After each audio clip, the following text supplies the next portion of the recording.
রাষ্ট্র।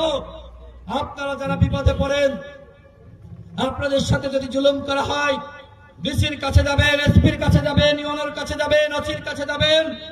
যদি তারা আপনাদেরকে সেবা না দেয়, আমাকে জানাবেন। আমি রাশেদ খান, আপনাদের ভাই, আপনাদের সাথে নিয়ে ডিসির কাছে যাব, এসপির কাছে যাব, ইউনোর কাছে যাব, ওসির কাছে যাব। সরকারি সেবা নিতে কোনো ঘুষ চলবে না, সরকারি সেবা নিতে কোনো তদবির চলবে না।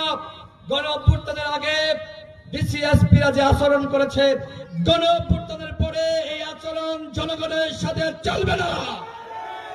গণ অভ্যুত্থানের পরে একজন শিক্ষিত মানুষ আর একজন, কোন বৈষম্য বাংলাদেশে থাকবে না, দুই আসনে থাকবে না।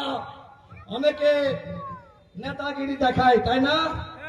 অনেকে নেতাগিরি দেখায়, নেতাগিরি ছুটিয়ে দেওয়া হবে। নেতার দৌরাত্ম চলবে না। নেতাগিরি করবেন, মানুষকে ভয় দেখাবেন, চুদুর বুদুর করার দিন শেষ। জনগণের বাংলাদেশ।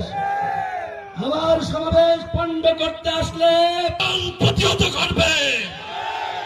জনগণের শক্তির থেকে আর কোন বড় শক্তি নাই। আওয়ামী লীগ কি করেছিল?